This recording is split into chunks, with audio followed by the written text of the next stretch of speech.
কেমন আছেন রাসেল ভাই? যদিও আমি জানি আপনি ভালোর দলে। আমার বাড়ি টাঙ্গাইলের মধুপুর থানার জলছত্র গ্রামে। আমি ঘটনাটি শেয়ার করতে যাচ্ছি, সেটা প্যারানর্মাল অথবা ভৌতিক কোনো ঘটনা না, আবার নিজেকে সুপার হিউম্যানও বলবো না, তবে এটা আমার জীবনে ঘটে যাওয়া বাস্তব ঘটনা এবং প্রায়ই এ ধরনের ব্যাপার আমার সাথে ঘটে এবং এখন অবধি ঘটে যাচ্ছে। ঘটনায় যাই। আমাদের গ্রামে একটা পুলিশ ফাঁড়ি আছে এবং এখানকার প্রায় পুলিশদের সাথে মোটামুটি ভালো সম্পর্ক আমার।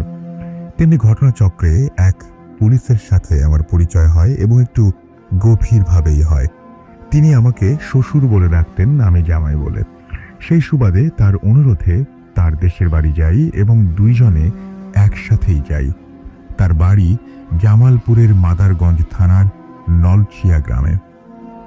গ্রাম অঞ্চল বলে শোয়ার জন্য প্রস্তুতি নিচ্ছিলাম। রুমের ভেতর পাশাপাশি দুইটা খাট থাকায় জামাই এক খাটে, আমি এবং পুলিশের দুই ছেলে একসাথে শুই। শোয়ার সময় জামাই আমাকে বারবার অনুরোধ করছিলেন তার সাথে ঘুমানোর জন্য। আমি চিন্তা করলাম তার ছেলেরা এই ভেবে মন খারাপ করবে যে আব্বা এতদিন পর এসে আমাদের সাথে না থেকে নানুর সাথে থাকছে। তারা আমাকে নানু বলে ডাকতো। এইসব চিন্তা করে ওদের সাথে ঘুমালাম। তখন রাত কয়টা বাজে জানি না, যখন খুব বাজে একটা স্বপ্ন দেখে আমার ঘুম ভাঙল। স্বপ্নে দেখি আমি একা খাটের ওপর বসা এবং একটা গোখরা সাপ আমার সামনে গোল হয়ে বসে আছে, তবে ছোবল দিচ্ছে না। আবার হঠাৎ দেখলাম জামাই মারা গেছেন এবং তার মৃতদেহ তাদের বাড়ির পেছনের পুকুরের পানিতে ভাসছে। ঘুম ভাঙার পর দেখলাম আমার সারা শরীর ঘামে ভেজা। আশেপাশে তাকালাম, সবাই যে যার মতো ঘুমাচ্ছে। মনে হচ্ছিল ভিন্ন ধর্মী এক নীরবতা গ্রাস করছিল আমাকে। কাউকে কিছু না জানিয়ে ঘুমানোর চেষ্টা করলাম, যদিও পরে আর ঘুমোতে পারি নাই। ঘটনা এখানে শেষ হলেই ভালো হতো। আমার কাছে আশ্চর্য লাগলো এবং ভয়ও পেলাম এবং যখন আমি তাদের স্বপ্নের কথা বলি। প্রথমে আমি দাদি মানে পুলিশের মাকে বলি, তিনি আমাকে বলেন আপনার জামাই ওই খাতে ঘুমালেই এই স্বপ্ন দেখেন। আবার জামাইকে জিজ্ঞেস করলে সে বলল এ কারণেই তোমাকে আমার সাথে ঘুমাতে বলেছিলাম। যদি আমি শুনেছিলাম যে কোনো এক সময় তার সাথে কালো জাদু টাইপের কিছু করা হয়েছিল। কথা হলো, হাই প্রিয় লিসেনার, কেমন আছেন? আশা করি ভালো আছেন। আজকের যে এপিসোডটি সেটি খুব ইন্টারেস্টিং, বিকজ বাছাইকৃত ঘটনাগুলো আমি এখানে শেয়ার করেছি। সবচেয়ে ভয়ানক ঘটনাগুলো হচ্ছে এগুলো, যেন আপনাদের শুনতে ভালো লাগে। তো আমরা বেশি কথা বলবো না, সেটা হচ্ছে আপনি চ্যানেলটি সাবস্ক্রাইব করে আপনার মতামত জানিয়ে দিতে কিন্তু ভুলবেন না, আর মাস্ট একটি লাইক করে দিবেন। তো চলুন আমরা মূল ঘটনায় ফিরে যাই। ধন্যবাদ। তিনি ওই স্বপ্ন দেখেন তার সাথে জাদু করা হয়েছিল, কিন্তু সেটা ঠিক আছে, কিন্তু আমার সাথে তো কিছু করা হয়নি এবং আমি তাদের পরিবারের অথবা বংশেরও কেউ না, এবং ওই খাতে প্রতিনিয়ত কেউ না কেউ ঘুমাচ্ছে। আমি জানি রাসেল ভাই, অন্যান্য ভৌতিক ঘটনার ভেতরে আমার ঘটনা সিলেক্ট হবে না, তবে অন্যান্য ঘটনার মতো এই ঘটনার কারণ অথবা ব্যাখ্যা আমি আজও পাইনি। তো এই ছিল ঘটনা। ভালো লাগলে পড়ে শোনাবেন।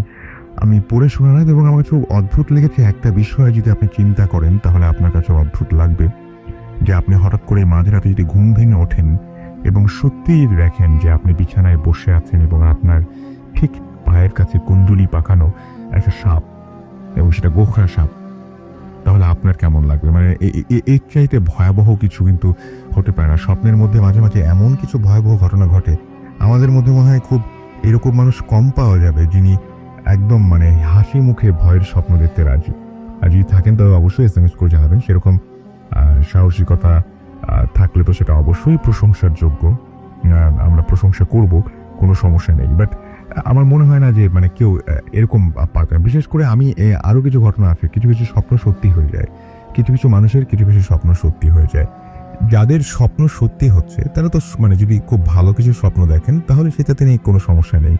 কিন্তু আপনি একবার চিন্তা করে দেখেন যে দুঃস্বপ্নগুলো দেখছেন, কেউ মারা যাচ্ছেন, কারো কোনো ক্ষতি হচ্ছে, এবং পরবর্তীতে ঘুম ভেঙে ওঠার পরে ঠিক একদিন বা 2 দিনের ব্যবধানেই যখন সেই ঘটনাগুলো ঘটছে।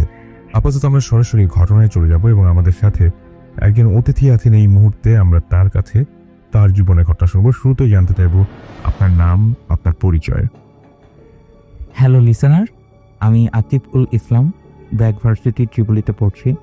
আমি মহাখালী থেকে এসেছি। ওকে, আমরা ঘটনায় যাই। ওকে ভাইয়া। ঘটনাটা 2012 সালের 12ই অক্টোবর। আমার তখন অ্যাডমিশন এক্সাম চলতেছিল। তো ভাইয়া আমার হোম টাউন রাজশাহী। আচ্ছা। তো আমি রাজশাহী থেকে ঢাকা আসি এক্সাম দেওয়ার জন্য মোটামুটি 2 দিন আগে। দেন ওই দিন আমি পরীক্ষার আগের দিন আমি আমার ভাইয়ার বাসায় উঠি। আমি ঠিকানাটা বলতে চাচ্ছি না। ভাইয়ার বাসায় ওঠার পরে ভাইয়াদের নতুন ফ্ল্যাট সেইটা অ্যাকচুয়ালি কমপ্লিট হয় নাই, একদমই কমপ্লিট হয় নাই। বাট 7th ফ্লোরে ভাইয়ারা নিজেদের থাকার জন্য একদম পুরো ফ্ল্যাটটি মোটামুটি কমপ্লিট করছিল। তো আমি সেখানেই যাই। তো আমাকে যেই রুমটা থাকতে দেয়া হয়েছিল সেই রুমটা অনেক দিন ধরেই বন্ধ ছিল, বিকজ ভাইয়ার রুমে মানে ওই ফ্ল্যাটে একাই থাকতো। তো আমি সেদিন পরীক্ষা দিই, ফ্রাইডেতে আমার পরীক্ষা ছিল। পরীক্ষা দেওয়ার পর আমি বাসায় আসি। দেন সেই দিনও আমার থাকার কথা ছিল এবং সেদিন থাকি। তো রাত্রে 12টার দিকে সেদিনও ভূত এফএম চলতেছিল। তো আমি জাস্ট স্বাভাবিকভাবেই পরীক্ষা শেষ একটু রিল্যাক্স হয়ে ভূত এফএম শোনার জন্য টিউন করি।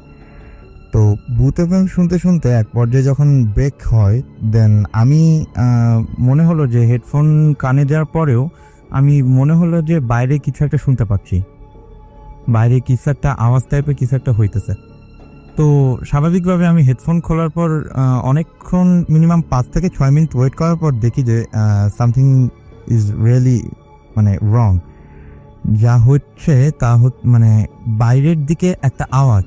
আর ডাইনিং, আমি বাসার একটু মানে স্ট্রাকচারটা বলে দিই, বাসায় 3টা রুম, একটা ডাইনিং আর ড্রয়িং রুম। তো ড্রয়িং রুম থেকে ডাইনিংয়ের দিকে একটু বড় স্পেস, তো সেই জায়গায় একটা আওয়াজ অনেকক্ষণ ধরে ঘোরাফেরা করছে এবং সেটা আমার রুমের দরজায় একটু পরপর মানে চক্কর দিয়ে যাচ্ছে। তো রাতের বেলায় ফার্স্ট অফ অল আমার খেয়াল হলো যে ভূত এফএম শোনার পর আমার জিনিসটা মানে এফেক্ট করছে কিনা, যে আমি আসলেই ভয় পাচ্ছি কিনা। অনেকক্ষণ চিন্তা করার পর মনে হলো যে অ্যাকচুয়ালি এটা না, এটা কখনই না। দেন আমি দেখি যে জিনিসটা আসলে মানে এই সাউন্ডটা প্রচণ্ডভাবেই এফেক্ট করছে আমার। আমি যখন রাতে ঘুমাতে যাচ্ছি, মানে ঘুমানোর ডিসিশন নিলাম যে এই টাইমে আমার পক্ষে মানে জেগে থাকা সম্ভব না।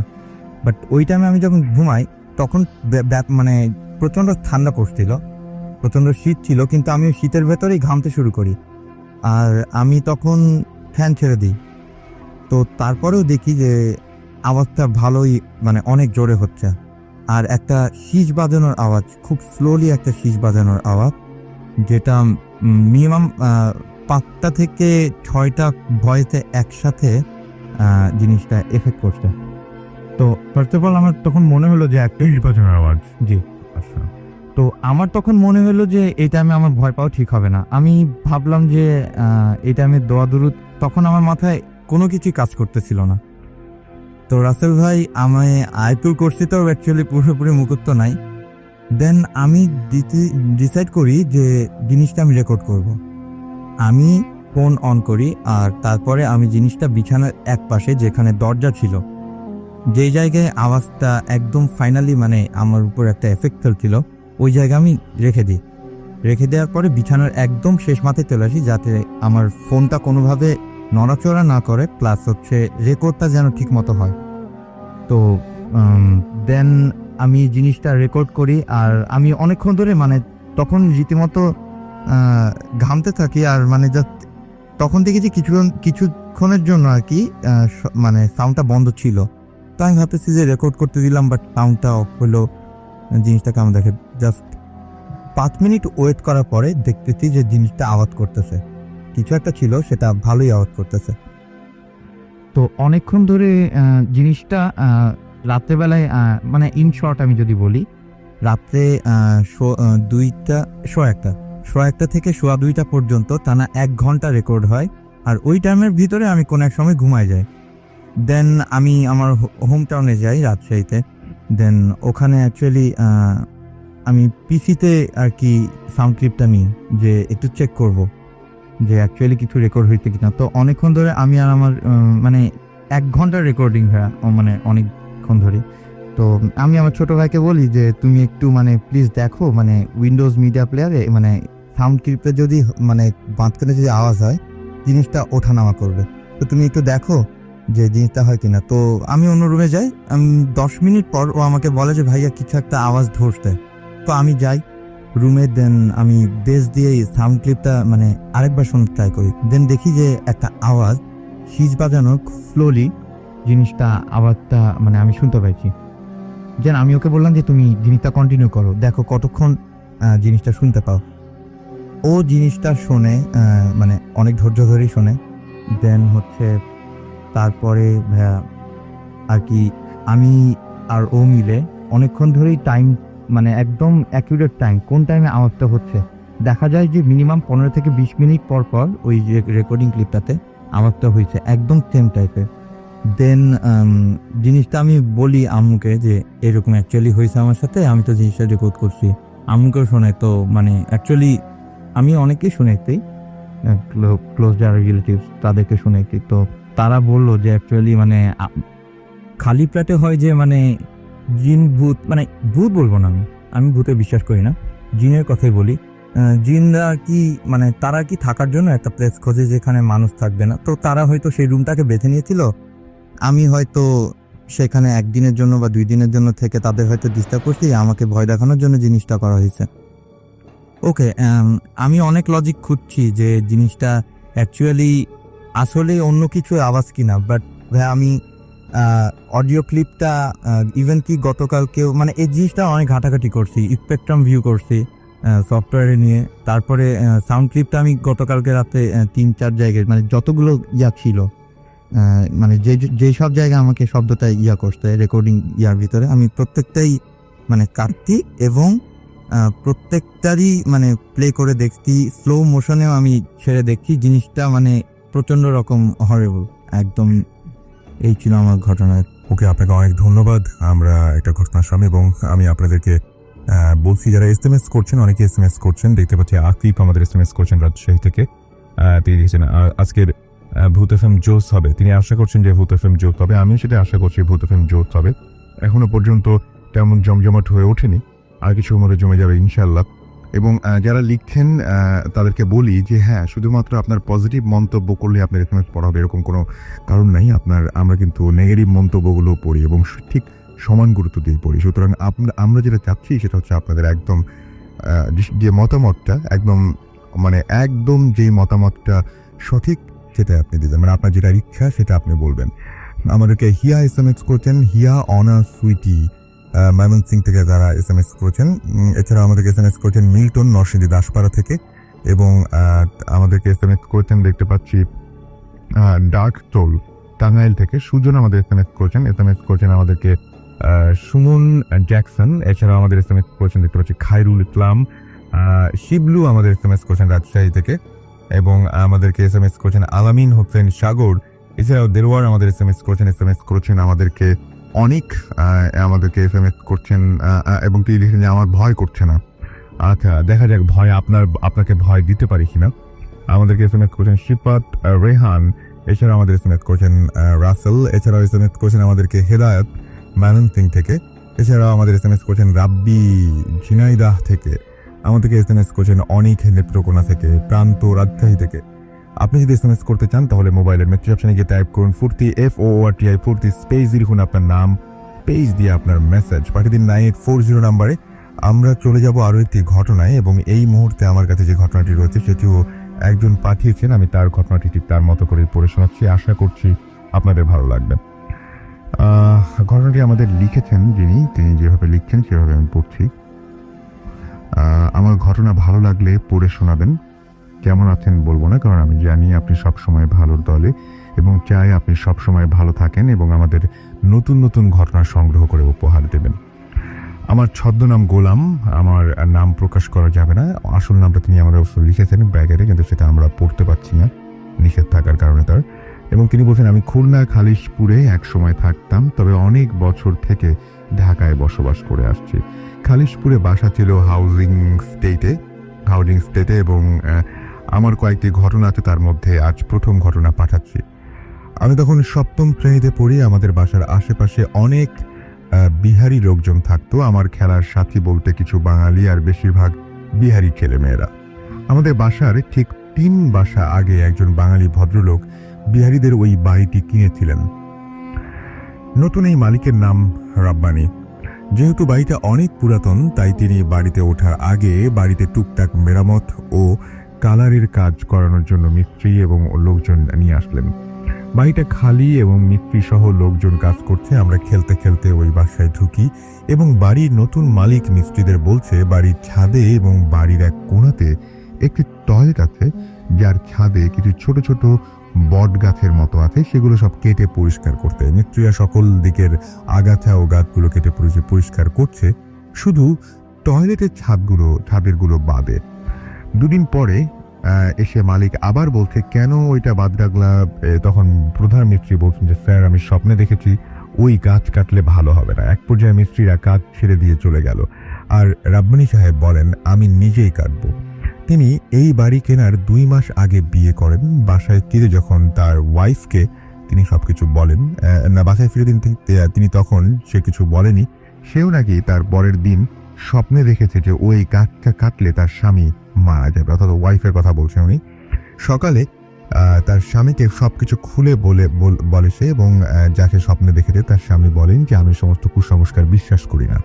আশেপাশে সবাই তাকে মানা করছে, কিন্তু তিনি কারো কথা শোনেন না এবং একটা দা দিয়ে নিচেই টয়লেটের ছাদে উঠে পড়েন এবং আমরা সহ আরো অনেক লোকজন দাঁড়ানো ছিল তার বাড়ির সামনে, যারা এই স্বপ্নের কথা শুনেছেন। দা দিয়ে এক কোপ দিয়ে 3-4টা গাছ কেটে ফেলছেন, এবং কিন্তু গাছের গোড়া থেকে সাদা কষের বদলে কেমন লাল একটা রক্তাক্ত টাইপের একটা কষ পড়ছিল, এবং এরপর গাছের কিছু অংশ ছাদ থেকে হাত দিয়ে টেনে তুলে ফেলতে থাকেন তিনি, আর বলতে থাকেন যে মানুষের আর কাজ নেই, কুসংস্কার নিয়ে ভয় দেখায়।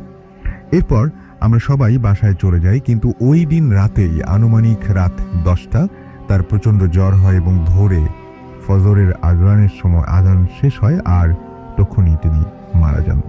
তো এই ছিল ঘটনা, এবং এই ঘটনাটিও বেশ অদ্ভুত টাইপের একটু ঘটনা, যে গাছ কাটা নিয়ে মানে এটা অমীমাংসিত। পরে আর জানানি যে কোনো আসলে কেন কি হয়েছিল এর পেছনের ঘটনা জানতে পারলে নিশ্চয়ই আরো অনেক ভালো হতো।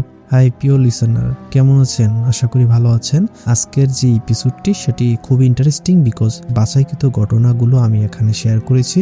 সবচেয়ে ভয়ানক ঘটনাগুলো হচ্ছে এগুলো, যেন আপনাদের শুনতে ভালো লাগে। তো আমরা বেশি কথা বলবো না, সেটা হচ্ছে আপনি চ্যানেলটি সাবস্ক্রাইব করে আপনার মতামত জানিয়ে দিতে কিন্তু ভুলবেন না, আর মাস্ট একটি লাইক করে দিবেন। তো চলুন আমরা মূল ঘটনায় ফিরে যাই। ধন্যবাদ। হাই লিসেনার্স, আমি মারুফ শুভ, মিরপুর থেকে এসেছি। ওকে, আমরা সরাসরি আপনার ঘটনায় চলে যাই। ঘটনা শুরু করার আগে আমি বলতে চাই যে আজকে বাংলাদেশ আরেকবার একটা ক্লোজ ম্যাচ হেরে গেল, যার জন্য আসলে আমার অনেক খারাপ লেগেছে। তারপর যাই হোক, বেস্ট অফ লাক ওয়ানডে সিরিজের জন্য। আসলে আমি আমার ঘটনায় চলে যাচ্ছি। আজকে আপনাদের সাথে আমি যেই ঘটনাটা শেয়ার করব, এটা আমার কাজিনের সাথে ঘটে যাওয়া একটা ভয়ানক ঘটনা। আমার কাজিনের নাম রানু। ঘটনাটা ঘটেছিল 1994-এর দিকে। আমাদের ফ্যামিলির আমরা সব মেম্বাররা একবার পিকনিকে গিয়েছিলাম টাঙ্গাইলের একটা জায়গায়। ফার্স্টে আমরা গাজীপুরের একটা ফুড কোর্টে ব্রেকফাস্ট করি, তারপর আমরা টাঙ্গাইলের উদ্দেশ্যে রওনা দিই।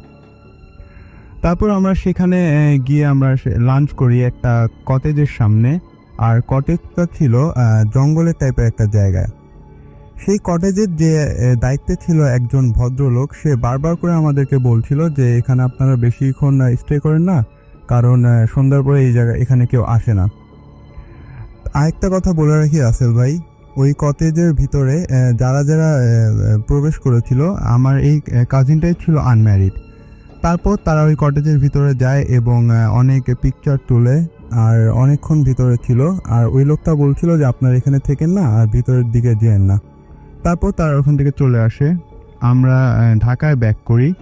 তারপর শুরু হয়ে যায় আমার কাজিনের সাথে ভয়ানক ঘটনা। একদিন আমার কাজিন রাতের বেলা আমার এক ছোট চাচির সাথে রাত্রেবেলা শুয়েছিল, আর ঠিক রাত তখন 2:30 হবে, এরকম টাইমে আমার কাজিন ফিল করে যে তার পায়ের বুড়ো আঙ্গুলটা ঝিঝি ধরে গেছে, এবং আস্তে আস্তে তার পুরো শরীরটা ঝিঝি ধরে যায়। কিছুক্ষণ পরে সে চোখ খুলে দেখতে পায় ডিম লাইটের আলোর মধ্যে যে রুমের মধ্যে একটা শ্যাডো হাঁটাচলা করছে, সে অনেকক্ষণ জিনিসটাকে দেখতে পায়, তারপর কিছুক্ষণ পরে দেখে সে জিনিসটা ভ্যানিশ হয়ে গেছে। তার পরের দিন সকালবেলা সে তার আম্মুর সাথে এই ঘটনাটা শেয়ার করে। তারপরে 2-3 দিন এই টাইপের আর কিছু হয় না। 4th ডেতে সেমভাবে রাত্রেবেলা সে ঘুমিয়েছিল, সেমভাবে তার পায়ের বুড়ো আঙ্গুলটা ঝিঝি ধরা শুরু করে দিল, তারপর তার পাটাও ঝিঝি ধরে গেল। তারপর এবারে সে চোখ খুলে দেখলো যে একজন খুবই সুন্দর একটা ছেলে তার সামনে দাঁড়িয়ে আছে। তার গালের মধ্যে অনেক বড় বড় দাড়ি ছিল আর তার চোখের কালারটা অ্যাশেস টাইপের ছিল। তারপর সে দেখতে পায় যে সে 2 হাত উঁচু করে তার দিকে চেয়ে হাসছে, আর হাতগুলো এমনভাবে উঁচু করেছিল যে সাপ যখন ফোনা তুললে যেই টাইপের হাত যে টাইপের ফোনা হবে সেই হাতটা সাপের ফোনার মতো করে রেখেছিল। এই জিনিসটা দেখার পর ও অনেক ভয় পেয়ে যায় আর সে চিল্লাতে চেষ্টা করে, কিন্তু চিল্লাতেও পারছিল না। তারপর সে আমার চাচিকে ডাক দেয়। আমার চাচি ওঠার পরে লাইট অন করে, কিন্তু রুমের মধ্যে কাউকেই দেখতে পায় না। পরের দিন সকালবেলায় একজন মৌলানাকে আনা হয়। সেই মৌলানাটা আমার কাজিনকে দেখে বলে যে ওর উপর একটা জিনের আসর হয়েছে, এই জিনিসটাকে কোনো সময় ওর কাছ থেকে দূরে সরানো যাবে না, কিন্তু চাইলে দূরে রাখা যাবে। তারপর সে একটা তাবিজ দেয় ওকে আর বলে যে এই তাবিজটা অল টাইম ওর কাছে রাখার জন্য। তারপর সে সামনাসামনি কিছু দেখেনি, কিন্তু ফিল করতো যে তার আশেপাশে কিছু বিচরণ করছে। এরপর ওর বিয়ে হয়ে যায় আর অনেক দিন কিছু না ঘটার কারণে জিনিসটা সে ভুলেই গিয়েছিল। একদিন সে আমাদের বাসায় বেড়াতে আসে এবং সে কোনো একটা কারণে সে তাবিজটা আসলে পরে আসেনি। সে রুমের মধ্যে একাই ছিল আর সে ওই দিন রাত্রেবেলা দেখতে পায় সেম ওই জিনিসটাকেই, যে তার পায়ের সামনে দাঁড়িয়ে আছে এবং চেয়ে আছে, ওর দিকে চেয়ে আছে। তারপর ওই জিনিসটাকে দেখার পর সে অনেক ভয় পেয়ে যায় আর কিছু বলতেও পারে না। তারপর সেই জিনিসটা ফার্স্ট টাইম ওর সাথে কনভারসেশন করে। সে বলতে থাকে যে তুই আর ওই তাবিজটা পরবি না। তারপর এটা যখন সে বলে তখন আমার কাজিনটা অনেক ভয় পেয়ে যায় আর সেমভাবে তার ওই দিনও তার পায়ের বুড়ো আঙ্গুলটা ঝিঝি ধরে গিয়েছিল। তারপর সে গোঙাতে থাকে আর ওর রুমের পাশ দিয়ে আমার মেজো চাচা ওয়াশরুমে যাচ্ছিল।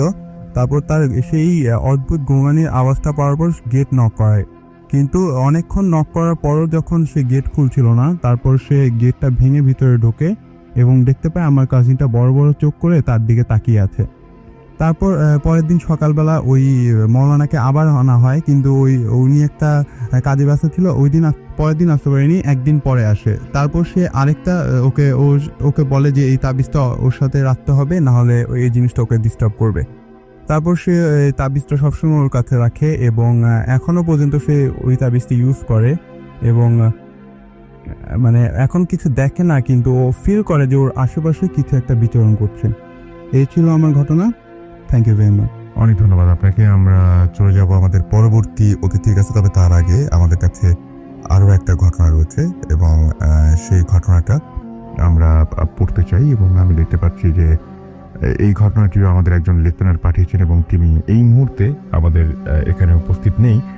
তো তার ঘটনাটা আমরা তার মতো করে আমরা পড়ে শোনাচ্ছি এবং তিনি ঠিক যেভাবে লিখেছেন সেভাবে পড়ে শোনাচ্ছি।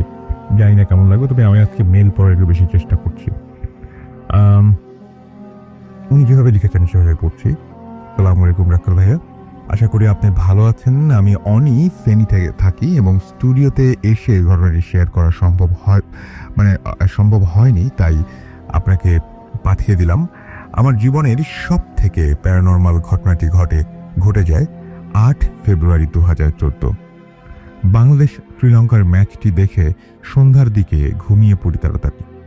যদিও আমি রাত জাগি আর আগে কদিন সন্ধ্যায় ঘুমাই। হঠাৎ স্বপ্নে দেখি যে আমার বাবাকে একজন কল করে বলে যে আমার চাচাতো ভাই শাহজাহান সে মারা গেছে। আর দুঃস্বপ্নকে দেখে আমার ঘুম ভেঙে যায় এবং বিষয়টি নিয়ে কাউকে কিছু না বলে সময় পার করে দেই। রাত তখন 1টা বাজে। আমি তখনও ঘটনাটি বিশ্বাস করিনি। এইবার সত্যিই আমার বাবার ফোনে একটা কল আসলো এবং ঠিকই আমার এক কাজিন বললেন যে আমার স্বপ্নে যেই ভাইটি মারা যেতে দেখেছিলাম আমি, তিনি আর নেই, এবং এই পৃথিবীতে তিনি আর নেই এই পৃথিবীতে, এবং আমি পুরো অবাক হয়ে যাই আর খুব ভয় পাই। লাস্ট উইকে একজন এমনই কিছু বলেছিল রাসেল ভাই ভূত এফএমে, এবং সে ব্যাপারটি আসলে সত্য ছিল, যার এক সাক্ষী হচ্ছে আমি, হয়তো আমিও সাক্ষী হলাম। কেউ বিশ্বাস করতে চাক আর না চাক, অলৌকিক জিনিসগুলো যাদের জীবনে ঘটে তারাই অনুভব করে যে কতটা বেদনাদায়ক সেই বিষয়গুলো। আমি এখন তার জানাজা পড়ে আসলাম, মানে তিনি যেদিন ঘটনাটি লিখেছিলেন সেদিনের কথা বলছেন, যে আমি এখন তার জানাজা পড়ে আসলাম, এবং দোয়া করি যেন এমন কিছু আর কারো জীবনে না ঘটে। এবং তিনি সকল লিসনার এবং সবাইকে ধন্যবাদ দিয়ে শেষ করেছেন। এবং তিনি আরও একটা কথা লিখেছেন, তার কন্ট্যাক্ট নাম্বার দেওয়ার আগে যে সত্য জানতে আপনি যোগাযোগ করতে পারেন, সত্যতা জানতে। ওকে, না এরকম অদ্ভুত ঘটনা ঘটতেই পারে, এবং এটা মানে আমি আসলে বিশ্বাস বা অবিশ্বাস এই ব্যাপারগুলো নিয়ে তর্কে যেতে চাই না।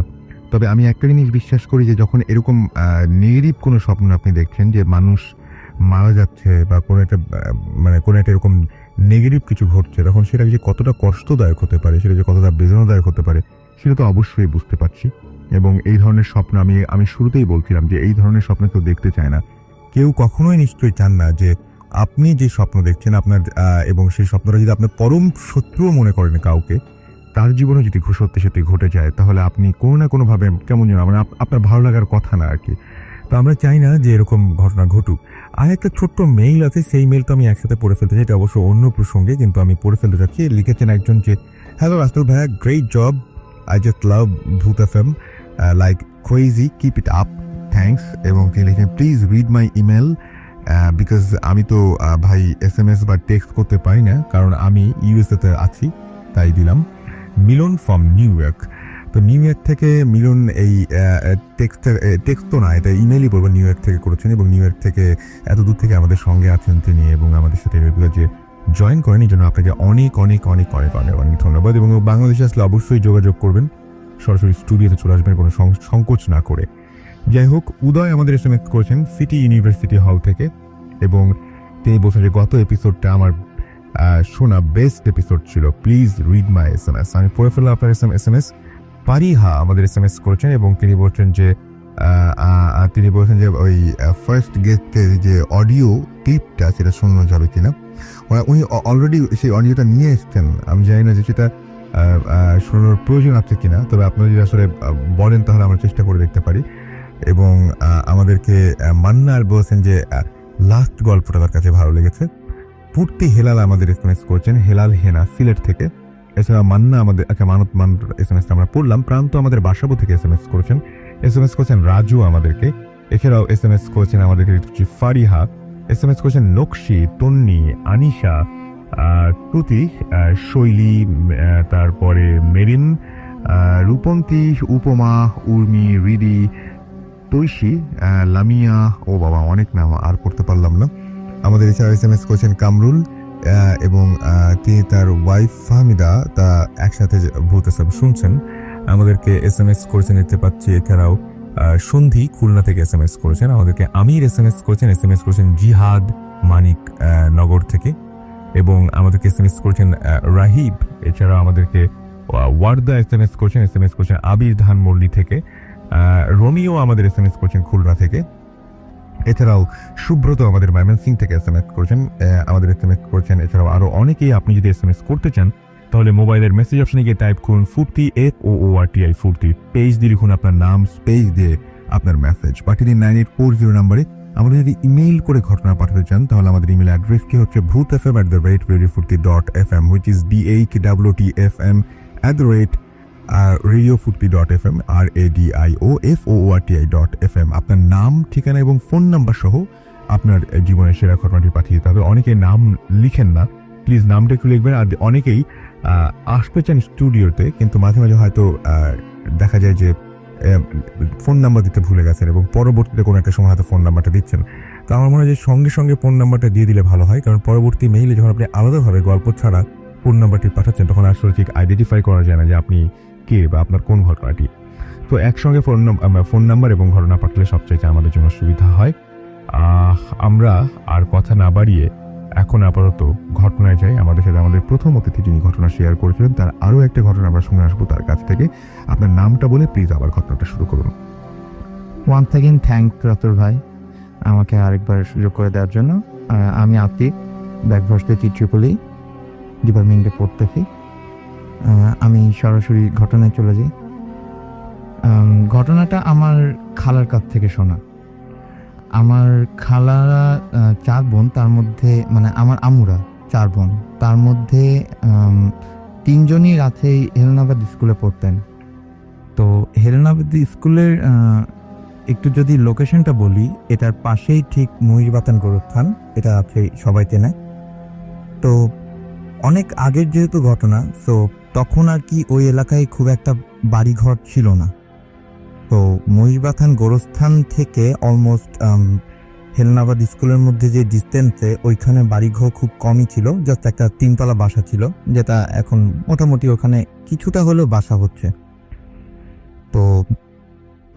তো একদিন ওই দিন ক্লাস চলতেছিল হেলেনাবাদ স্কুলে। তো আমার খালার ক্লাসমেট যারা ছিলেন তারা আর কি ওই দিন ক্লাস করতেছিলেন, ইসলাম শিক্ষার ক্লাস।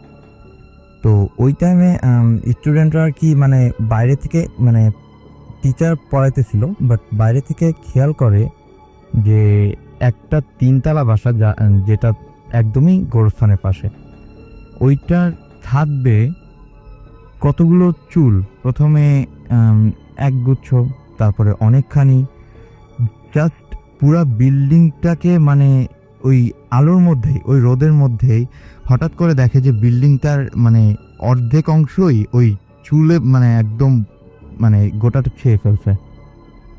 তো এইটা দেখার পর মানে ওখানকার স্টুডেন্টরা স্বাভাবিকভাবে একটু ভয় পায়। দেন তারা ক্লাস টিচারকে বলে যে মিস, এইরকম ব্যাপার, আপনি কি কিছু দেখছেন?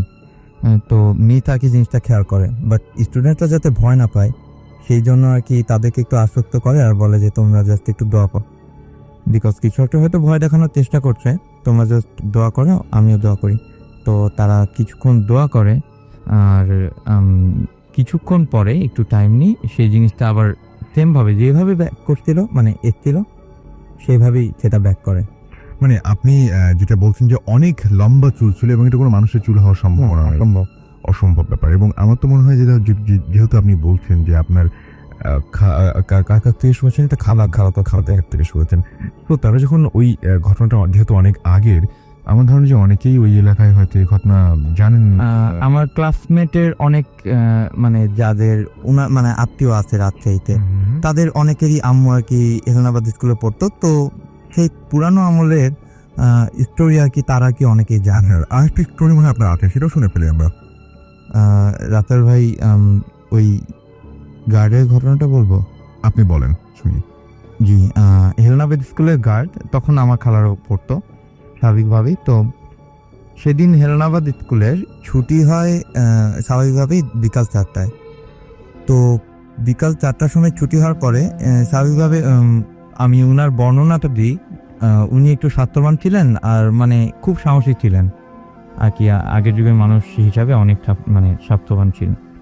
তো সেই ক্ষেত্রে উনার কাজ ছিল যে প্রত্যেক দিন ক্লাস শেষে প্রত্যেকটা রুম চেক করে জাস্ট লক করে দেওয়া, তারপরে হচ্ছে উনার নিজের রুমে আর কি ফিরে যাওয়া। উনার রুমটা ছিল একদমই আমি যে মানে লোকেশনটা বলছি, গোরস্থানের ঠিক পাশেই, একটু ডিস্টেন্সের পাশে।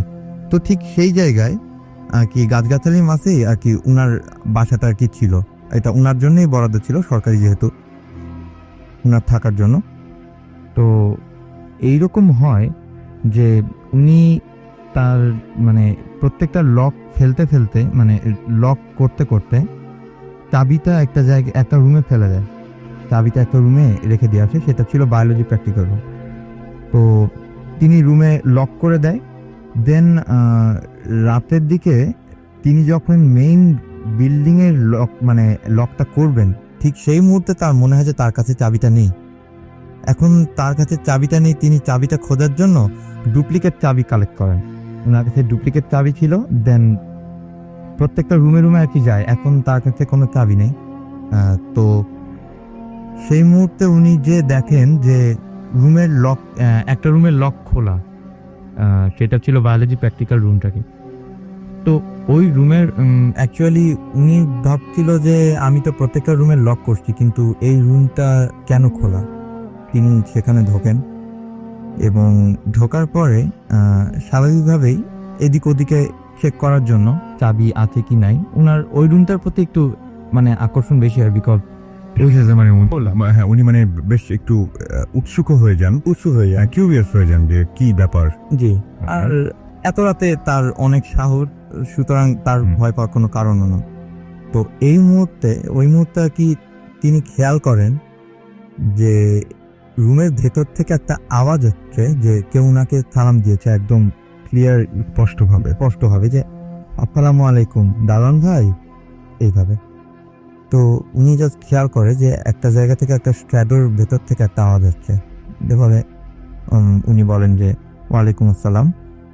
তখন বলে যে আপনি চাবি খুঁজছেন, আপনি কি চাবিটা এই বড় টেবিলটার পাশে রেখে দিয়ে যাচ্ছেন।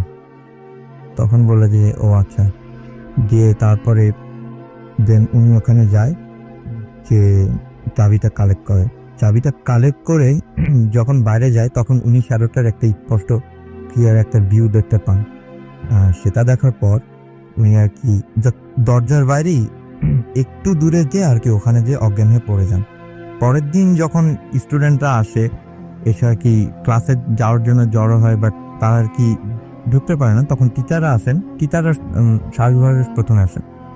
দেন তারা এসে দেখেন যে গার্ড আর কি ও অজ্ঞান হয়ে পড়ে আছে। তো তারপর তাকে বলা হয় যে মানে অ্যাকচুয়ালি কি হয়েছিল। তুমি হেডমাস্টারের সাথে জিনিসটা শেয়ার করে যে অ্যাকচুয়ালি আমার সাথে এইটা হয়েছে। তো হেডমাস্টার বলেন যে আচ্ছা সমস্যা নাই, তুমি তোমার রুমে ফিরে যাও। তারপর থেকে গার্ডের সাথে রাতুল ভাই, এটা অ্যাকচুয়ালি স্টোরিটা আপনাকে বলি নাই, বাট এটা একটা সাইড স্টোরি। সেটা হইতেছে গার্ডের সাথে তখন থেকে কিছু প্রবলেম শুরু করে। ওর যে রুম, ও সকালবেলায় রুম লক করে স্কুলে থাকতো, দেন আবার স্কুলে ফিরে যেত। রুমটাতেও উনি একা থাকতো। তো ওই টাইমটাতে এইরকম হয়েছে যে উনি এসে দেখে যে ওনার রুমটা গুছানো থাকলেও এসে দেখেন যে অগোছালো, প্রত্যেকটা জিনিস অগোছালো থাকে। রাতের বেলায় ঘুমানোর সময় উনার প্রতি মানে উনার জিনিসপত্র কেউ মানে হাত চাচ্ছে বা কেউ ফেলে দিচ্ছে, এই টাইপের জিনিসপত্র মানে উনার সাথে হইতো কন্টিনিউয়াসলি।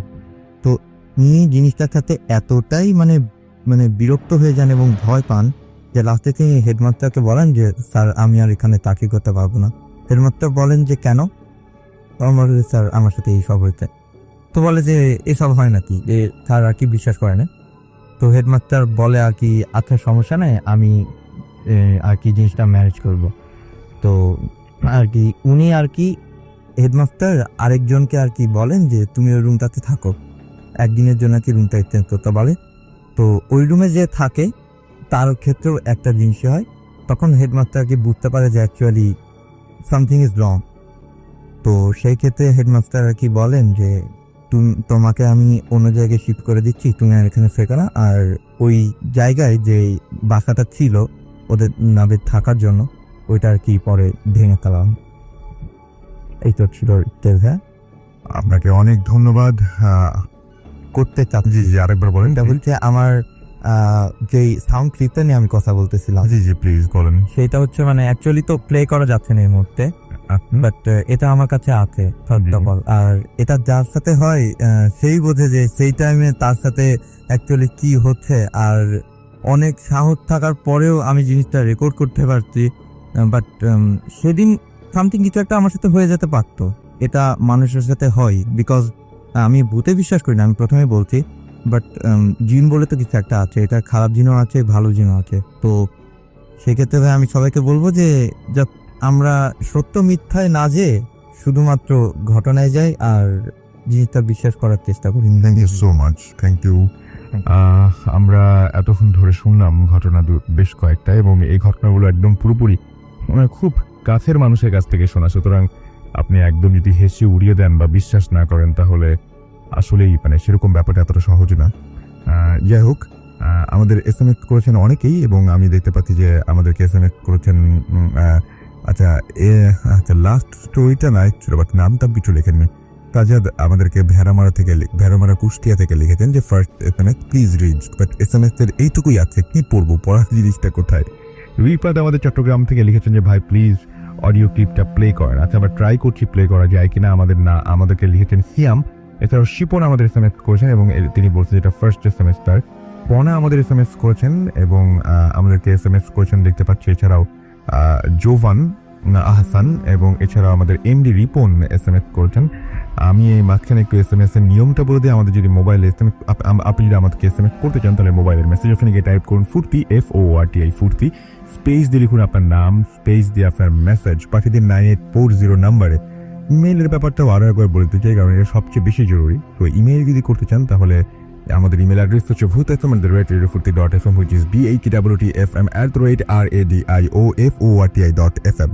এখানে নাম, ঠিকানা এবং ফোন নাম্বার সহ আপনার জীবনের সেরা ঘটনা পাঠিয়ে দিন। একটু খেয়াল করবেন প্লিজ, যে ঘটনাগুলো অলরেডি আমরা প্রচার করে ফেলেছি ভূত এফএমে এবং যে ধরনের ঘটনাগুলো আপনি শুনে ফেলেছেন সেই টাইপের ঘটনা, যেমন হচ্ছে যে মাছ ধরতে গিয়ে কেউ একজন আগে গিয়ে পৌঁছালো, বা মাছ ধরতে গিয়ে মানে কারো একজনের আসার কথা ছিল, ডাকার কথা ছিল, অন্য একজন হয়তো তাকে নিয়ে গেল, বা কোনো একজন পথ দেখিয়ে নিয়ে গেল, পরে জানা গেল যে তিনি আসলে বেশ কিছুদিন আগেই মারা গেছেন। এটা আমরা এরকম ঘটনা আমরা রেগুলারই অনেক পাচ্ছি, কিন্তু আপনারা অনেকেই হয়তো মাঝে মাঝে হতাশ হয়ে যান যে কেন এরকম হচ্ছে, আমাদের ঘটনাগুলো কেন প্রচারিত হচ্ছে না। আসলে মিলে যায়, আর না হলে দেখা যায় যে অনেকেই আপনার সাথে হয়তো একটু ভালো কোনো ঘটনা আমরা পেয়ে গেছি হাতে। তো বেশিরভাগ ক্ষেত্রে যেটা বাদ দিতে হয় আমাদের, সেটা হচ্ছে মিলে যায়। কিছু কিছু ঘটনা আমি সবসময় বলি যে আপনার কোনো জায়গায় যদি পাবলিশ হয়ে থাকে ঘটনাটি, সেই ঘটনা অবশ্যই, এবং সেটা যদি মানে বানানো ঘটনা হয়ে থাকে তাহলে অবশ্যই সেই ঘটনাটা আমাদের পাঠাবেন না, কারণ পাঠালে আমরা আবার চমৎকার একটা ইমেল দিই। সুতরাং অবশ্যই প্লিজ পাঠাবেন না। যাই হোক, আমরা আরেকটা জিনিস আপনাদেরকে অনুরোধ করব, সেটা হচ্ছে যে ঘটনাগুলো পাঠাচ্ছেন, যারা অনেকেই আছে যে শুরুর দিকে ঘটনা পাঠিয়েছিলেন, ঘটনা সিলেক্ট হয়নি এবং তারপরে ভেবেছিলেন যে না, এখানে ঘটনা পাঠিয়ে লাভ নেই, আসলে ঘটনা সিলেক্ট হয় না এমনি সমস্ত।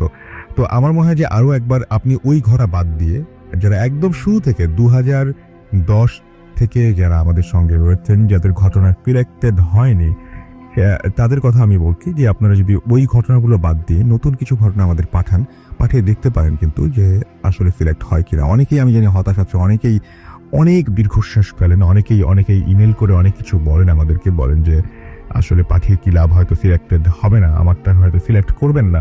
বাট এরকম কোনো কিছু ভাবার একদমই কারণ নেই। কারণ আসসালামু আলাইকুম রাকেল ভাই, আশা করি ভালো আছেন, আর আপনি তো সবসময় ভালোর দলেই। আমার নাম মোহাম্মদ আল মামুন, আমি নিউ ইয়র্ক থেকে বলতেছি। তো আমি রেডিও ফোর্টির একজন নিয়মিত লিসেনার। বিশেষ করে ভূতের ব্যাপারে এমন কোনো এপিসোড নেই যে আমি শুনিনি। অ্যাকচুয়ালি আমি কোনো এপিসোড মিস করিনি পর্যন্ত। আমি যখন আমি ফ্রি থাকি রেডিও ফোর্টিতে ভূতের চলার সময়, তো আমি টিউনিং রেডিও থেকে আমি অনলাইনে সরাসরি শুনি, অথবা মিট করলে পরে আমি এটা ডাউনলোড করে শুনি। তো যাই হোক, আমি ঘটনায় চলে যাই। আমি আমার লাইফে অ্যাকচুয়ালি কখনো প্যারানর্মাল অ্যাক্টিভিটি এগুলা রিলিভ করতাম না, বা অ্যাকচুয়ালি ভূতের জিনিসগুলো যে মানুষের লাইফে রিয়েলি ঘটে, মানুষ ফিট করে, এটা আমি তেমন মানে বিলিভ করতাম না। আর ওইভাবে বিলিভ করলো সেটা মন থেকে ফিল করতাম না যে এরকম হতে পারে। তো ইদানিং আমার লাইফে আমার এটা ঘোষণা করছে, যেটা আমার পুরো প্যাটার্নটাই প্যারানর্মাল অ্যাক্টিভিটিস সম্পর্কে যে প্যাটার্ন ছিল আমার, এটা মনের মধ্যে যে ধরনের একটা ধারণা ছিল, পুরো ধারণাটাই চেঞ্জ করে দিচ্ছে। অ্যাকচুয়ালি আমি এমনিতে অনেক সাহসী, ভয় কম পাই, কিন্তু ইদানিং এই ঘটনার পর থেকে আমার মধ্যে একটা ভয় ঢুকে গেছে। তো যাই ঘটনাটা আমি শেয়ার করতেছি। আমি এখানে 6 মাস আগে একটা বিজনেস শুরু করি। বিজনেসটা হচ্ছে আপনার অনলাইনে কম্পিউটার, সেলফোন এগুলা সেল করা। তাই জন্য আমি একদিন একটা ল্যাপটপের অ্যাড দিই অনলাইনে। ল্যাপটপের ছিল আপনার HP ল্যাপটপ। তো এটা প্রাইস আমি লিখে দিই যে $650, $450। তো আমি সকালে অ্যাড দিলাম, বিকেলের দিকে আমার মোবাইলে একটা ফোন আসলো। তো ফোনটা আমি রিসিভ করলাম। রিসিভ করার পরে প্রায় 2 মিনিট ধরে আমি হ্যালো বলতেছি, বাট কেউ রেসপন্স করতে না ওই পার্সনে। আমি বলে যাচ্ছি হু আর ইউ, কাকে আপনি ফোন দিচ্ছেন, কেন, কেউ ওইখান থেকে কেউ রেসপন্স করতেছে না।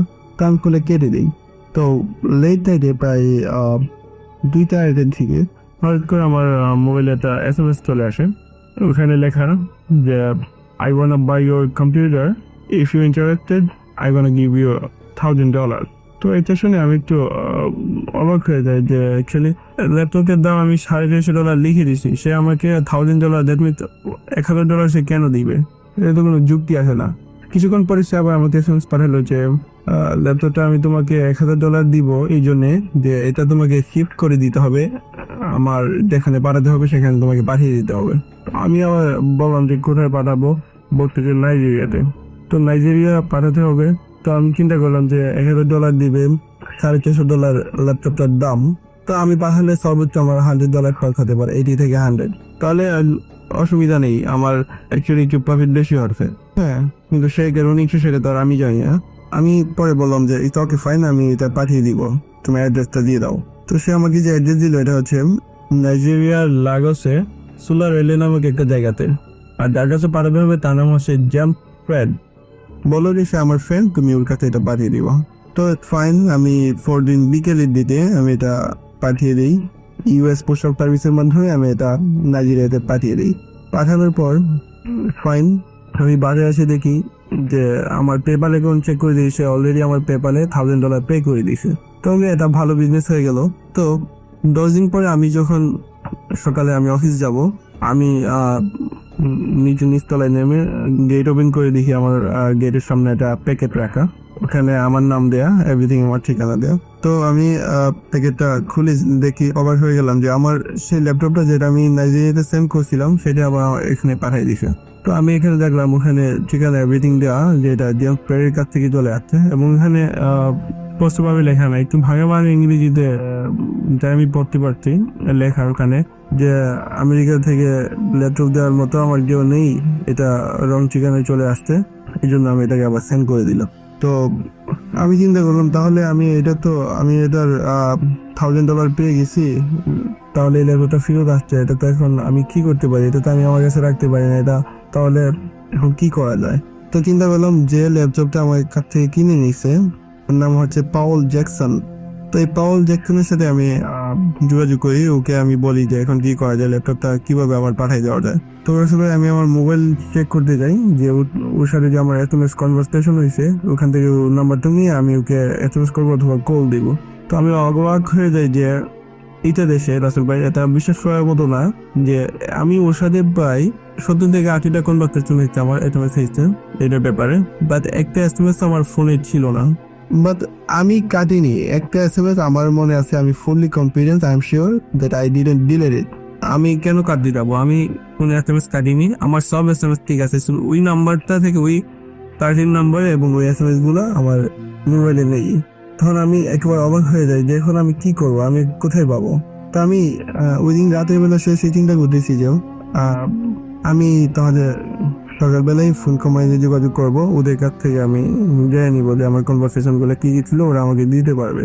তো ওই মুহূর্তে আমার জানলা এভরিথিং অফ করা ছিল, আমার দরজা লাগানো লাইট অফ করা ছিল। আমি জাস্ট শুয়েছি ভাবতেছি, হঠাৎ করে বিকট এক সাউন্ড, আমি জানি না আমি ছাড়া অন্য কেউ চলছে কিনা, বাট আমার রুমটার মধ্যে মনে হলো যে এটা অনেক বিকট একটা সাউন্ড হয়ে গেছে। সাউন্ডটা এরকম যে কেউ একজন আমাকে বললো don't try to find out.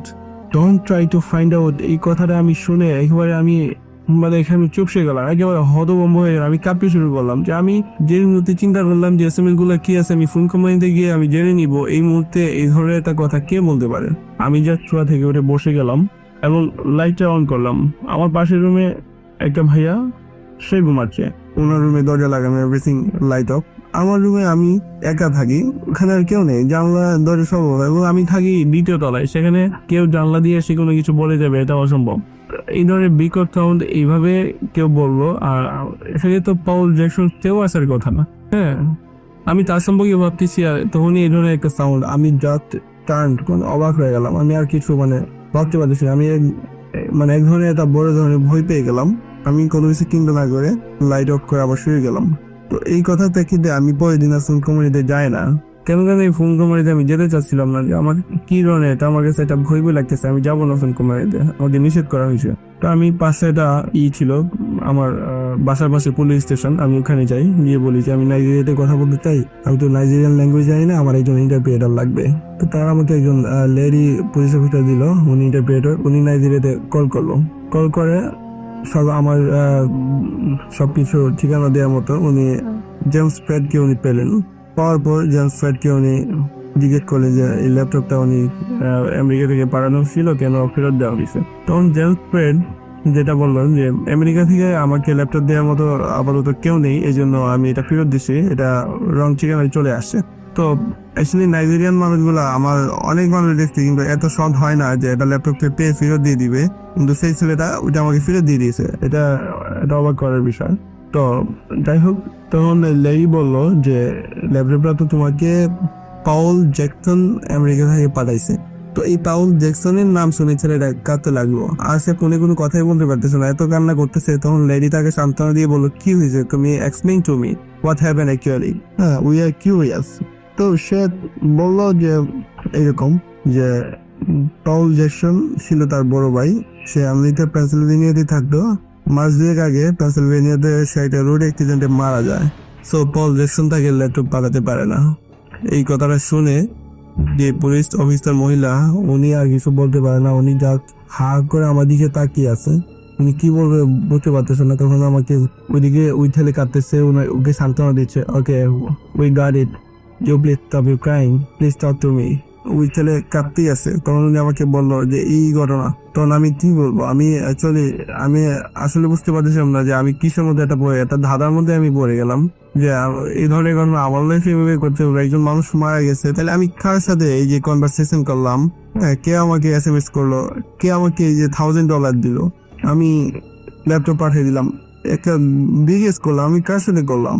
He is already died, he is no longer in the world. So আমি আসলে ভাবতে পারতেছিলাম না যে আসলে কি হইতে এটা।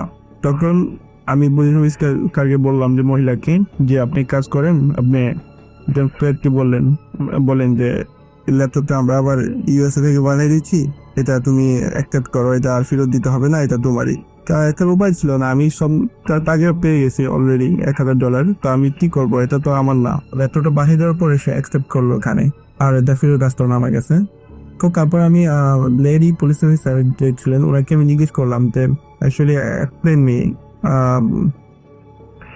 আপনাকে কি বলতে, আপনাকে আরো কি বলছে, আমাকে দয়া করে এভরিথিং আমাকে বলেন। তো সে যেটা বললো যে পাউল জ্যাকসন নামে একজন তার এক বড় ভাই USA থাকতো। তো সে আসলে থাকতো পেনসিলভেনিয়াতে। তো জ্যাকসন তার বাইরের কাছে একটা ল্যাপটপ চাইছিল, যে আমাকে একটা ল্যাপটপ USA থেকে যদি পাঠিয়ে দিন। তো সে বলছিল তোমার নেক্সট বার্থডেতে আমি তোমাকে ল্যাপটপ পাঠিয়ে দিব। তো এর মধ্যে সে পেনসিলভেনিয়ার একটা রোড অ্যাক্সিডেন্টে মারা যাওয়ার পর সে এই কাজটা করতে পারে না, তার ভাই তার ল্যাপটপটা পাঠাইতে পারে না। তো সেই কারণে আমি মনে করি যে হয়তো বা এই কারণেই সে আমাকে বিয়েটা করাইতে দেখতে বা অলরেডি করাইছে। যাই হোক, দেখো এটাই ছিল আমার ঘটনা। অল লিসেনার যারা আছেন সবাইকে আমার ধন্যবাদ। আমি এখানে একটা ইউনিভার্সিটিতে পড়াশোনা করতেছি, আমার গ্রামের বাড়ি ব্রাহ্মণবাড়িয়াতে। তো সবাই দোয়া করবেন যেন ভালো পড়াশোনা করতে পারি। তো ওকে আসল ভাই, রেডিও 40 বোথ FM কে আমার ধন্যবাদ। ভালো থাকবেন সবাই, আল্লাহ হাফিজ। হ্যালো লিসেনার, আমি রাশেদ, আমি এসেছি কমলাপুর থেকে। তো আমি সরাসরি ঘটনায় চলে যাচ্ছি। তো ঘটনাটি ঘটেছিল 2004 সালে। তখন আমি SSC পরীক্ষার্থী ছিলাম। তো আমি বলে রাখি যে আমি তখন 5 ওয়াক্ত নামাজ পড়তাম। তো ইংলিশ সেকেন্ড পার্ট পরীক্ষার আগের দিনের ঘটনা ছিল এটি। আজানের শব্দে আমার ঘুম ভেঙে গিয়েছিল। তো সময় তখন ছিল এক্স্যাক্ট 2:30, তবে আমি সময়টা তখন খেয়াল করতে পারিনি। তো এর কিছুক্ষণ পর আমি খেয়াল করলাম যে আমার বাবা এবং আমার চাচা তিনি আমাকে নামাজের জন্য ডেকেছিলেন। তো আমি তাৎক্ষণিক উঠে ঘড়ির দিকে তাকিয়েছিলাম। আসলে আজান হওয়ার কারণে আমি মূলত যে মানে ঘন্টা যে কাঁটাটা ওই কাঁটার দিকে আমি খেয়াল করিনি। তো আমি তাকিয়েছিলাম যে মিনিটে যে কাঁটা, ওই কাঁটার দিকে। তো ওটা তখন ছিল হচ্ছে 2:30। হ্যাঁ, আমি তাৎক্ষণিক মানে ঘুম থেকে উঠে টুপিটা নিয়ে একদম সরাসরি মসজিদের উদ্দেশ্যে রওনা দিই এবং ওযু করে সরাসরি মসজিদে চলে যাই। গিয়ে মসজিদে গিয়ে দেখি যে সেখানে শুধুমাত্র একটা ডিম লাইট জ্বলছে। জানালা দিয়ে উঁকি দিয়ে দেখি যে একটা ডিম লাইট জ্বলছে এবং পাশ ঘুরে দেখি যে এখানে মানে মসজিদটায় তালা মারা ছিল। তখন আমি আসলে মানে বুঝে উঠতে পারছিলাম না যে কি হতে যাচ্ছে। তো তখন ভালো করে মানে ঘড়ির দিকে তাকিয়ে দেখলাম যে মানে সময়টা হচ্ছে তখন 2:45 মতো। তো আমি তাৎক্ষণিক ভয় পেয়ে যাই এবং মানে আমি এক প্রকার হকচকিত হয়ে যাই যে এখন কি করতে পারি আমি। তো তাৎক্ষণিকভাবে আমি মসজিদের যে বারান্দাটা ছিল ওখানে বসে পড়ি, বসে চিন্তা করতে থাকি যে আমি মানে এখন কি করব। তো হঠাৎ মনে হয় যে আমি বাসার দিকে ফিরে যাওয়াটাই আমার জন্য শ্রেয়। তো আমি যখন এই চিন্তা করছিলাম, মসজিদের ঠিক পশ্চিম পাশটায় আমি যে দিক দিয়ে এসেছি তো ওখানে একটা বাঁশঝাড় ছিল। তো বাঁশঝাড়ের মধ্যে আমি প্রচণ্ড মানে খসখসানো যে একটা মানে বাঁশের পাতার যে শব্দটা, ওই শব্দটা মানে প্রচণ্ড জোরে মানে শব্দ হচ্ছিল, এটা আমি শুনতে পাচ্ছিলাম।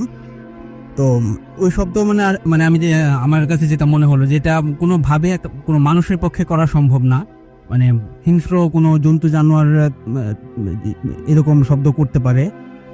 তো আমি বাসায় ফিরে যাওয়ার যে সিদ্ধান্তটা এটা ক্যান্সেল করে চিন্তা করলাম যে আমার এই মুহূর্তে আসলে মসজিদের ঠিক উত্তর পাশটায় যে কবরস্থান ছিল তো ওখানে যাওয়াটাই আমার জন্য শ্রেয়।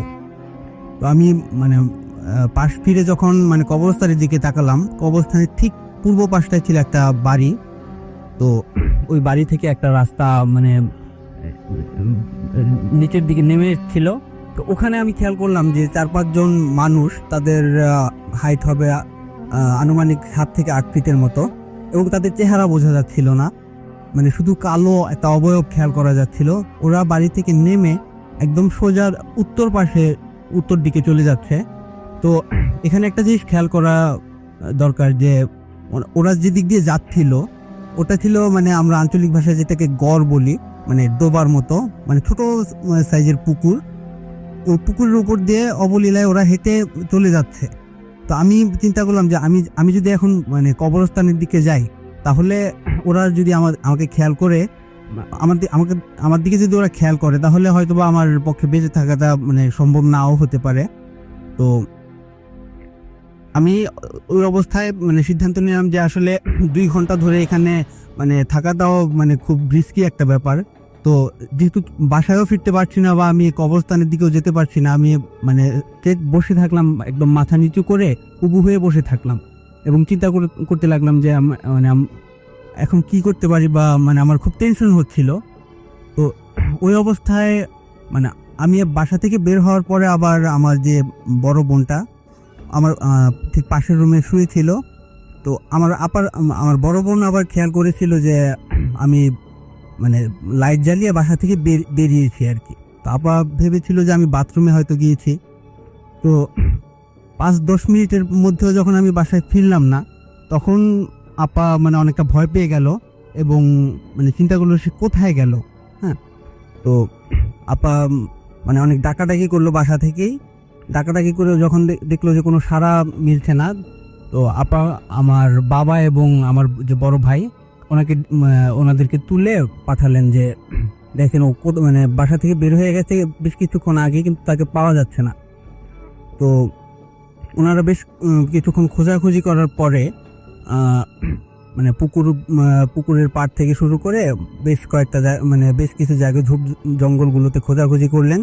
তো কোথাও যখন পাচ্ছিলেন না, তো আপা আবার বাসায় এসে খেয়াল করলেন মানে আলমারির উপরে আমার যে টুপিটা রাখা ছিল, তো ওই টুপিটা নেই। মানে আমি সাধারণত যেখানে টুপিটা রাখি নামাজ পড়ে, তো টুপিটা না দেখে আপা সরাসরি মানে আব্বা এবং খোকা, মানে আমার বড় ভাইয়ের নাম যে খোকা ভাই, ওনাদেরকে ডেকে বললেন যে ও সম্ভবত মসজিদের দিকে গেছে, যেহেতু মানে বাসায় টুপিটা পাওয়া যাচ্ছে না। তো ওনারা সরাসরি একদম সরাসরি মসজিদের দিকে গিয়ে দেখলেন যে আমি মানে মসজিদের এখানে উবু হয়ে বসে আছি। তো সেখান থেকে আমাকে বাসায় নিয়ে আসলেন।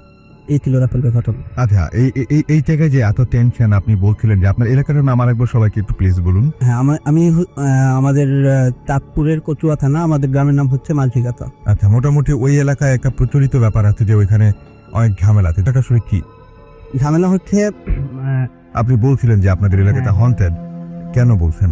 মানে 2004 সালে মানে এই ঘটনাটা ঘটেছিল মানে 4 সালের প্রথম দিকে। তো এর 5-6 মাস আগে মানে এখানে একটা হন্টেড প্লেস আছে যে যে বকাউল বাড়ি নামে একটা বাড়ি আছে, ওই বাড়ির পাশে যে একটা বিশাল বাঁশঝাড়, ওই প্লেসটা এখনো হন্টেড। কেন?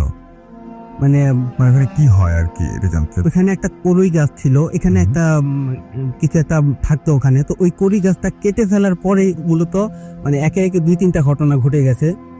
আচ্ছা, মানে আপনার আগে আপনার আরো একজন ফ্যামিলি মেম্বারের ঝামেলা হয়েছিল ওইখানে, কি হয়েছিল তার? তাকে বাসা থেকে বের করে নিয়ে একদম এই যে যে ডোবা যে ব্যাপারটা বললাম, একটা ছোট কি পুকুর। হয়েছিল আমরা একটু শুনতে চাই যে কি ঘটনা ঘটেছিল আসলে আপনার। এই ঘটনাটা ছিল মানে এই ঘটনাটা আমার ঠিক কিছুদিন আগে। আচ্ছা, তো উনি বাসায় ঘুমিয়েছিলেন। তো রাত ঠিক 2:30-3টার দিকে, সময়টা ছিল 2003-4 সালের, মানে আমারটা 4 সালের আর ওটা ছিল 3 সালের একদম শেষের দিকে আর কি।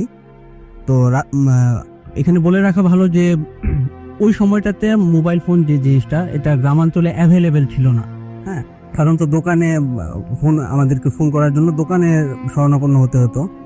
তো আমাদের এলাকার যে দোকানদার, মানে ফোনের দোকানদার, ওনার নাম ছিল নজরুল। তো ওনার কণ্ঠে, মানে উনি রাত্রে ঘুমিয়েছিলেন, ওনার কণ্ঠে দরজায় মানে নক করা হচ্ছিল যে ওনার নাম ধরে। তো উনি যখন জেগে বললেন কে, তো উনি ওই দোকানদারের নাম যে নজরুল, বললো যে আমি নজরুল বলছি। তো ওনাকে বলা হচ্ছিল যে কেন এসেছো। তো উনি বললেন যে আপনার যে ভাতিজা, সে আয়ারল্যান্ড থেকে ফোন করেছে, তো আপনাকে চাচ্ছে আর কি। তো উনি তখন জিজ্ঞেস করলেন যে এত রাত্রে তো আমাকে ফোন করার কথা না। তো ও আবার ওখান থেকে রিপ্লাই করলো যে এখন তো এখানে রাত তো 2:30, বাট আয়ারল্যান্ড এখন পুরোপুরি দিন, তো আপনাকে ইমিডিয়েট প্রয়োজন, আপনাকে এখন চাচ্ছে উনি যখন দরজাটা খুললেন, খোলার সাথে সাথে মানে পরবর্তীতে উনি যেরকমটা বললেন আর কি, যে 4-5টা ছেলে, মানে তাদের বয়স 7-8 হবে এরকম।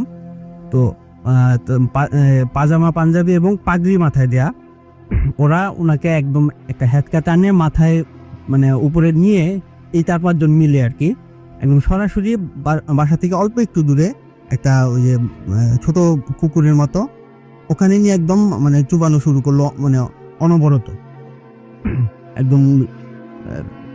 যখন শুরু করলো, তো ওই পুকুরটার পাশে আবার ছিল একটা বাড়ি, মুন্সি বাড়ি। তো ওখানে একটা মানে বয়োবৃদ্ধ একজন লোক, মানে আব্দুল রব নাম ওনার। তো উনি আবার শব্দ শুনতে পেলেন যে, আর বলে রাখি এখানে যে 2টা-2:30টার দিকে তখন পিন ড্রপ সাইলেন্ট একটা ব্যাপার আছে, যে অল্প শব্দই খুব দূরে শোনা যায় এরকম আর কি। আর এখানে পুকুরে চুয়ানো যে শব্দটা, এটা খুব দূরে হচ্ছিল। তো উনি এই শব্দ শুনে মানে মনে মনে ভাবলেন যে এত রাত্রে তো এখানে গোসল করতে আসার কারো কথা নয়। হ্যাঁ, আর গোসল করলে তো এত জোরে কেউ ডুব দেয় না পানিতে, আর এত জোরে শব্দ হওয়ার কথা না। তো উনি যখন এই জিনিসটা মানে দেখলেন, মানে এই শব্দটা শুনতে পেলেন আর কি, তো উনি তাৎক্ষণিক মানে প্রতিবাতি যেটাকে বলে, এরকম একটা বাতি জ্বালিয়ে বাসা থেকে বের হলেন আর কি। তো এই ওনার হাতের যে আগুন, এই আগুনটা দেখে আবার ওরা ওনাকে ওইভাবে ফেলেই এই ডোবার মধ্যে ফেলে রেখে ওরা চলে গেল। ওখান থেকে ওনাকে মানে এক প্রকার মুমূর্ষু অবস্থা বাসায় নিয়ে যাওয়া হয়। উনি প্রায় 8-10 দিন বিছানা থেকে উঠতে পারতেন না, বুকে প্রচন্ড ব্যথা হতো। তো আমরা ঠিক পরের দিনই, মানে যেদিন রাত্রে এই ঘটনাটা, এর পরের দিনই একদম সরাসরি ওনার মুখ থেকে, উনি বিছানায় শুয়ে শুয়ে এই ঘটনাটা আমাদেরকে ব্যাখ্যা বলেছিলেন। ওকে, অনেক ধন্যবাদ আপনাকে। এবং আমরা পরবর্তী অতিথির কাছে যাব আমাদের, এবং আমরা তার আগে কিছু SMS পড়ে করতে চাই। আমাকে মোহাম্মদ কাজু সরকার SMS করেছেন ময়মনসিংহ থেকে, এবং পায়েল আমাদের SMS করেছেন আমাদেরকে রোমান, এবং আমাদেরকে SMS করেছেন হাবিব রাত্রি, সামির, ফতেমা, এবং তারা বলছেন যে মারাত্মক ভয় লাগছে। আমাদের কাছে SMS করেছেন রোমান। এছাড়াও আগে সানি রাজ SMS করেছেন টাঙ্গাইল থেকে, কিং আর আমাদেরকে SMS করেছেন মাসুম বিল্লা। এছাড়াও আমাদেরকে তানবীর মিরবাগ থেকে SMS করেছেন, আমাদেরকে SMS করেছেন দেখতে পাচ্ছি পয়তল বিক্রমপুর থেকে, এবং এছাড়া আমাদেরকে শাম্মী গাজীপুর থেকে SMS করেছেন, আমাদেরকে আমাদেরকে SMS করেছেন কবির। এছাড়াও আমাদেরকে তাইহান SMS করেছেন আমাদেরকে। এছাড়াও দেখতে পাচ্ছি SMS করেছেন সামিন। এছাড়াও আমাদেরকে মাসু SMS করেছেন রংপুর থেকে। আবরার SMS করছেন আমাদেরকে এবং আমাদেরকে এছাড়াও SMS করেছেন দেখতে পাচ্ছি এই মুহূর্তে নতুন কিছু SMS ঢুকলো এবং আমাদেরকে SMS করেছেন রাব্বানি জুরাইন থেকে, সাদিয়া দিয়া কলোনি থেকে আমাদের SMS করেছেন এবং তিনি বলছেন যে the last story was very nice এবং তিনি এটা প্রথম আমাদের SMS করলেন। বিপুল আমাদের SMS করেছেন, SMS করেছেন আমাদেরকে তাইহান, SMS করেছেন আমাদেরকে এছাড়াও দেখতে পাচ্ছি সোহান, এছাড়াও আমাদেরকে SMS করেছেন, আছে নামটা পড়তে পারলাম না, নামের স্পেলিংটাই একটু অন্যরকমের। যাই হোক, আপনি যদি SMS করতে চান তাহলে মোবাইলের মেসেজ অপশনে গিয়ে টাইপ করুন ফুর্তি FOORTI ফুর্তি স্পেস দিয়ে লিখুন আপনার নাম, স্পেস দিয়ে আপনার মেসেজ পাঠিয়ে দিন 9840 নম্বরে। আমরা চলে যাচ্ছি আমাদের পরবর্তী অতিথির কাছে। আপনার নামটা প্লিজ একটু বলবেন এবং তারপর আপনার ঘটনা শুনবো। আমি আকবর রাব্বি, আমি মিরপুর 12 নম্বর থেকে এসেছি। আমি এই ঘটনা বলছি। ওর নাম রিনা, সে দিল্লি রোডে থাকে। আমি ডাইরেক্ট ঘটনা চলে যাচ্ছি।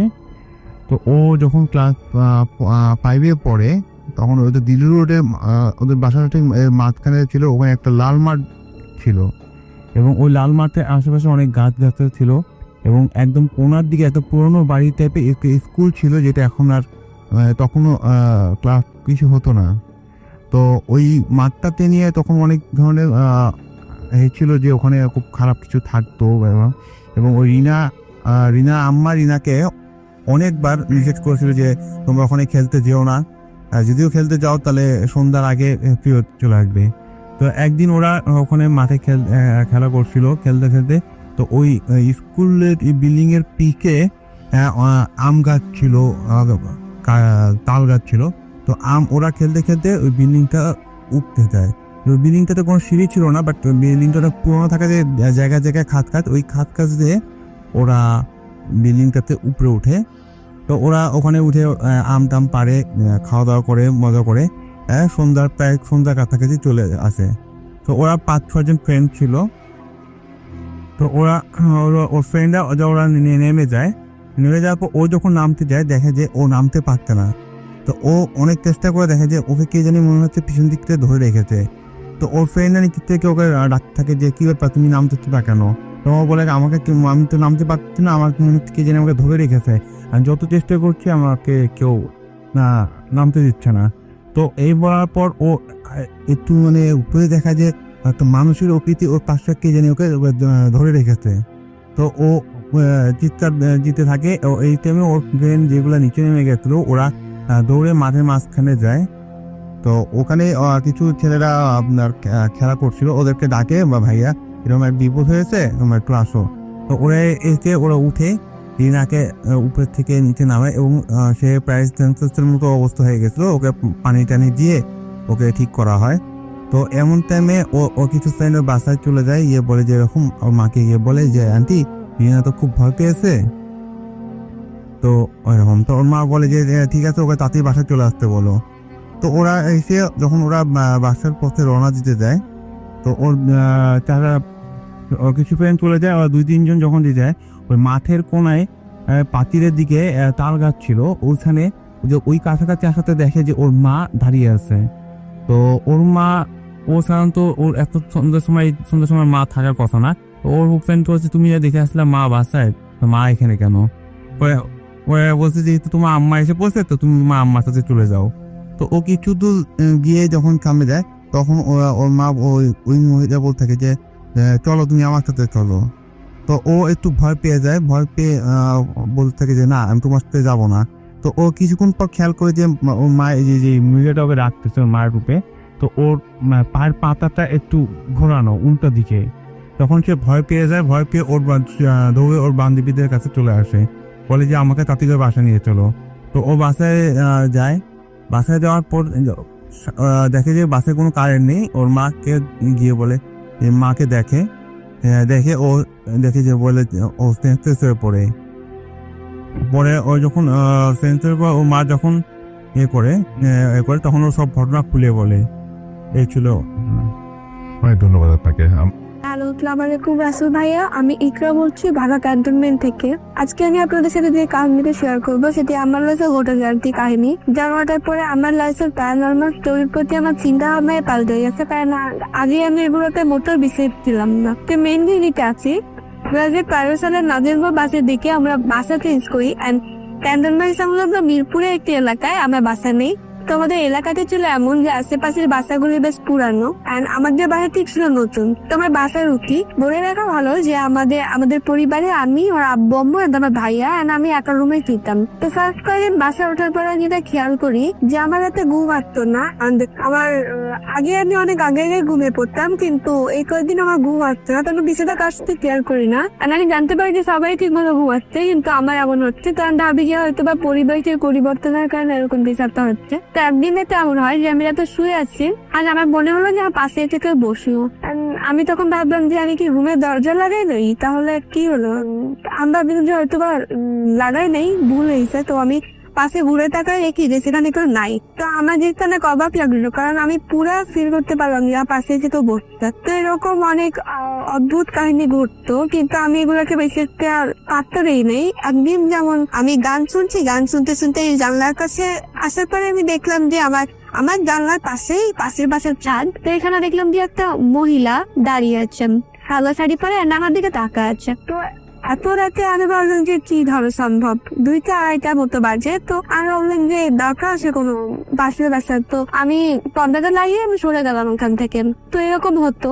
তো মাঝে মধ্যে এমন হতো যে আমি শীতের সময় তো ফ্যানটা নষ্ট থাকতো, আমি রাতে শুয়ে আছি আর আমার মনে হচ্ছে যে আমার পাশে কোনো একটা সাউন্ড হচ্ছে। তুমি জানতাম শুনতাম, এটা এমন ফিল হতো যে পানিতে কোনো কিছু ফেললে, অনেক উপর থেকে কোনো কিছু ফেললে যেরকম একটা সাউন্ড হয়, সেরকম সাউন্ড একদম ক্লিয়ারলি এন্ড কন্টিনিউসলি হইতে থাকতো আমার কানের পাশে। বাট আশেপাশে কোনোখানে না, আমার ওয়াশরুমের টাচ চলছে এমন কিছুই না, আমার কানের পাশে এটা হইতো। আর এটা হইলে এমন পাশে একটা স্মেল লাগতো যে ডাস্টবিনে কোনো পশু পাখি মরে পচে থাকলে যে আমার একটা স্মেল আছে, জঘন্য একটা বৃষ্টি গন্ধ ওইটা আসতো। তো আমি এটা অনেকদিন প্রেক করছি আর আমার অনেক খারাপ লাগতো একটা। তো এরকম হওয়ার পরে আমি এগুলা ইগনোর করার চেষ্টা করতাম।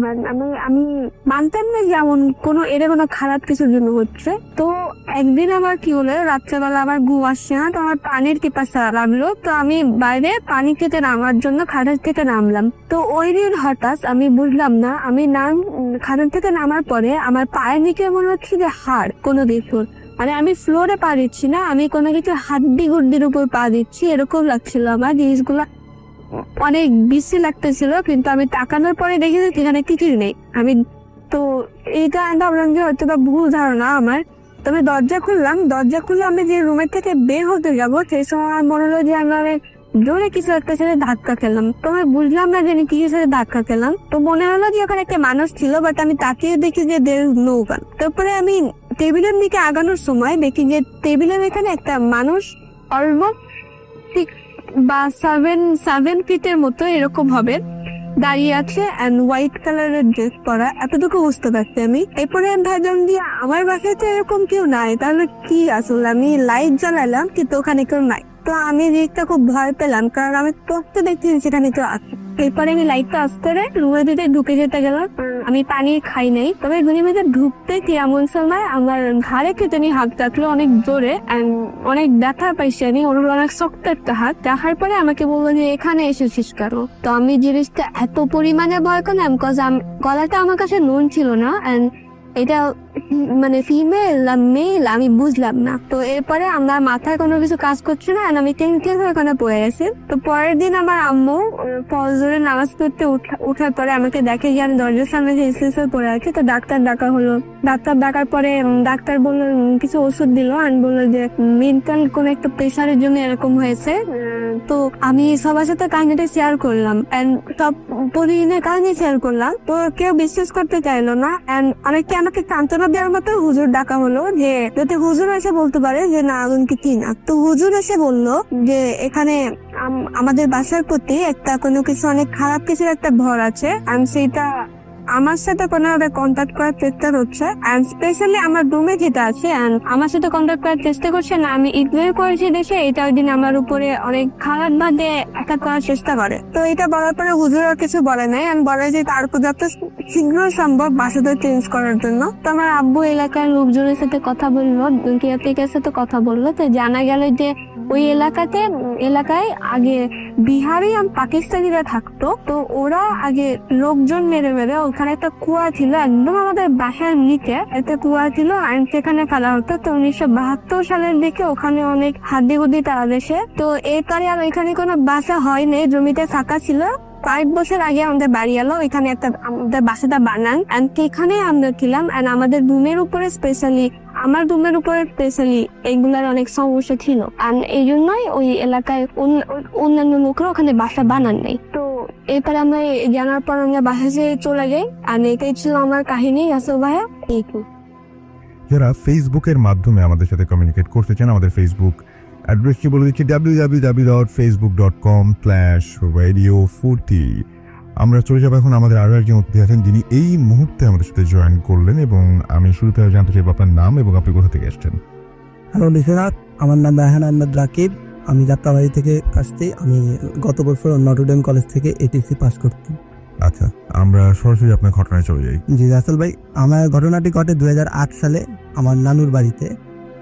আমি ঢাকায় পড়াশোনা করি, তো ব্যস্ততার কারণে গ্রামে খুব একটা যাওয়া হয় না। কিন্তু আমার নানুর বাড়িতে একটা বার্ষিক ওরস হয় আর কি, ওরস শরীর যাকে বলে ওরা হয়। তো সেক্ষেত্রে আমরা প্রতিবারই সেখানে অংশগ্রহণ করার চেষ্টা করি। তো বরাবরের মতো 2008 সালেও আমরা সবাই মিলে যাই, ফ্যামিলি সবাই মিলে। তো ওই ওরসে রাতের বেলা একটা মাহফিলের ব্যবস্থা করা হয়, অনেক ভালো লাগে, সব শুনতেও ভালো লাগে।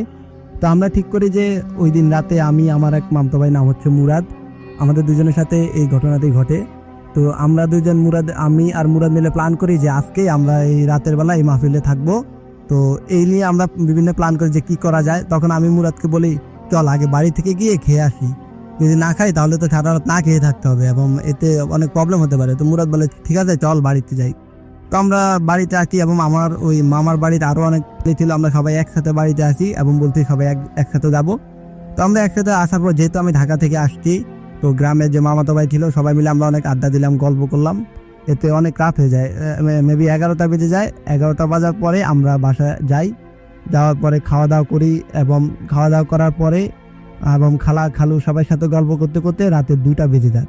ঠিক তখনই আমরা মাহফিলের আওয়াজ শুনতে পাই যে মাহফিলটা শুরু হয়ে গেছে। তখন মুরাদ বলে, চল যাবি না মাহফিলে? তো বলছি আজকে যাবো, তো চল আমরা যাই। তো আমি বললাম ঠিক আছে চলো যাই। তা বের হই, কিন্তু বের হওয়ার পর আমি মুরাদকে বলি, মামতো ভাই এখানে না গেলেই হয়, আজকে না ভালো লাগতেছে না, চল যাবো না। তো মুরাদ বলে, না চল, বের হয়েছি যেহেতু যাবো, আর সমস্যা কি, চল এখান থেকে এখানে যাইতে তো বেশিক্ষণ লাগবে না। তো আমি বললাম ঠিক আছে চল। তো আমরা যাই, বের হয়ে আমার বলা ভালো, আমার নানুর বাড়ি থেকে বের হলে আমরা দক্ষিণ দিক মুখ হয়ে বের হতে হয়।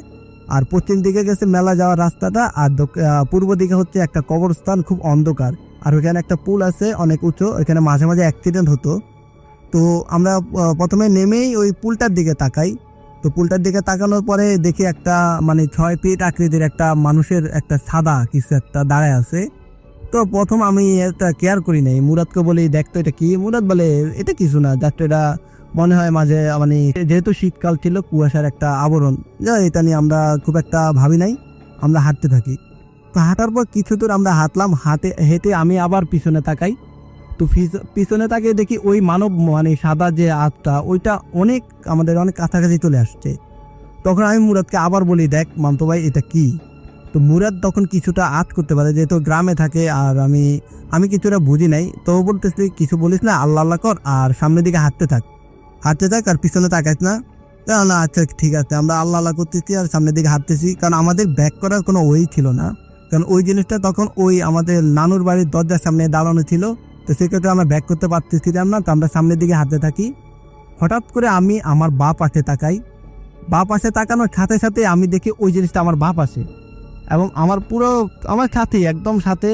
তখন আমি একটা জোরে চিৎকার দিয়ে মুরাদে হাত ধরে দৌড়াতে থাকি আর আল্লাহ আল্লাহ করে, যত জোরে পারছি তত জোরে জোরে আল্লাহ আল্লাহ করতেছি। তো যাওয়ার পরে তো এই ওরস উপলক্ষে সবাই সবার বাড়ির সামনে একটা একটা করে লাইট লাগিয়ে দেয় মানুষের যাতায়াতের জন্য। তো আমরা কিছু দূর অন্ধকার থাকার পরে হঠাৎ এরকম একটা বাড়ির সামনে চলে আসছি, যারা কিনা বাড়ির সামনে একটা লাইট দিয়ে রাখছে। তো আমরা লাইটটার সামনে যাওয়ার পরে ওই জিনিসটা লাইটের সামনে আসতেছে না। তো আর গ্রামে সাধারণত কুয়াশা পড়ে, লাইটটা কেটে যাওয়ার ভয়ে তারা লাইটের উপর একটা টিন জাতীয় কিছু একটা দিয়ে রাখছে। আর ওই টিনের যে ভিতরে আলোটা পড়তেছে, আর টিনের টিনের ও পাশ থেকে বেশি দূর পর্যন্ত, টিনের কারণে বেশি দূর পর্যন্ত আলোটা যেতে পারছে না। তো আমরা স্পষ্ট দেখতেছি ওই সাদা আবরণটা ওই টিনের যে পর্যন্ত কালো আছে ওই কালো স্থান পর্যন্ত একটা মানুষ যখন অপেক্ষা করে এরকম ভাবে হাঁটতেছে, মানে এই পার্ট থেকে ওই পার্ট, এই পার্ট থেকে ওই পার্ট। তো আমরা ওইখানে লাইটের নিচে দাঁড়ায় থাকতেছি আর চিন্তা করতেছি মুরাদকে যে যদি কারেন্ট চলে যায় কি হবে। তখন ও বলে কি চিল্লা, মানে তো আমরা দুইজন মিলা চিল্লাইতেছি বাঁচান বাঁচান, কেউ বাঁচেন নাকি বাঁচান। তো মানে কেউ আসতেছে না। তো আমরা প্রায় কতক্ষণ ছিলাম সেটা বলতে পারবো না। হঠাৎ করে দেখতেছি একজন লোক আসতেছে তৎমা মেরে মেরে, উনি হয়তো ওরসে যাবে এমন করে। তো উনি প্রথম এসে আমাদের চেহারায় তৎ মারতেছে, তো তৎ মারতেছে কিন্তু উনি আমাদের সামনে আসতেছে না। আমরা বুঝতেছি না কেন উনি আমাদের সামনে আসতেছে না। তুমি আমাদের চেহারার মধ্যে তৎ মারতেছে, তো কিছুতেই সামনে আসতেছে না। তো তারপর হঠাৎ করে আস্তে আস্তে সামনে আসতেছে। আমরা বুঝতেছি আমি লাফাচ্ছি। আমার মামাতো ভাই বলতেছে, মামাতো ভাই ওনাকে চিনে, ওনার কাকা কাকা বলে চিল্লাচ্ছে। আর আমিও লাফাচ্ছি, আমি চিনি না, তারপরও যেহেতু মামাতো ভাইয়ের কাকা হয় আমার মামা হবে, তো আমিও মামা মামা করে চিল্লাচ্ছি আর বলছে আমাদের বাঁচান। তো ওই লোকটা হঠাৎ করে মানে আস্তে আস্তে ভয়ে ভয়ে আসতেছে, আমি দেখতেছি টর্চটা মেরে মেরে ভয়ে ভয়ে আসে, মুরাদের হাতটা ধরে বলে মুরাদ। তখন মানে আমি বলতেছি আপনারা যে এতক্ষণ ধরে চিল্লাচ্ছি আপনি কিছু বুঝছেন না, আমরা যে বলতেছি যে আমাদের বাঁচান বাঁচান, কই তোমরা চিল্লাচ্ছ। আমি আরো উল্টা ভয় পেয়ে গেছি তোমাদের দেখে, মানে আমি আরো মানে ভাবতেছি না যে এরা কারা, তোমাদের স্টিল দাঁড়িয়েছিলা। তখন আমরা অবাক হই, আমি যে লাফাইলাম, আমার মামতো ভাই চিল্লাইলো, আমরা মানে কেমন জানি করতেছি, কিন্তু উনি কিছুই দেখে না। উনি জাস্ট দেখতে স্টিল দুটা মানুষ দাঁড়িয়ে আছে। উনি প্রথম আমার মুখে লাইট মারে উনি ভয় পান, কারণ আমাকে উনি চিনেন না। তো সেক্ষেত্রে উনি একটু ভয় পেয়েছেন, কিন্তু যখন মুরাদের মুখে লাইট মারে তখন মুরাদকে দেখতে পায়, চিনতে পারার কারণে উনি বলতেছে আমি যখন ওকে চিনি তখন আস্তে আস্তে ও মুরাদের সামনে চলে যাই, এই কারণে তোমাদের ধরি। তো যাই হোক, তো ওনাকে বললাম যে মামা দেখেন তো এই যে আমরা এই যে তখনও কিন্তু ওই সাদা আবরণটা দাঁড়িয়ে ছিল এখানে। তো আমি মামাকে বললাম দেখেন তো এই জিনিসটা দেখতেছি না, এই যে এখানে একটা যে আমাদের এই বললো, ওনাকে মানে ঘটনাগুলো বললাম। তখন উনি বলতেছে কই দেখি না, উনি দেখতেছে না, কিন্তু আমরা স্টিল তখনও দেখতেছি। তবে আমি মামার হাত থেকে তত্তা নিয়ে বললাম এই যে দেখেন, বলে আমি তত্তা মারতেই ওই জিনিসটা একটা বাগান ছিল, বাগানের ভিতরে এমন জোরে দৌড় দেয়, মানে দৌড়ে পালিয়ে যাওয়ার মতো আর কি একটা দৌড় দেয়।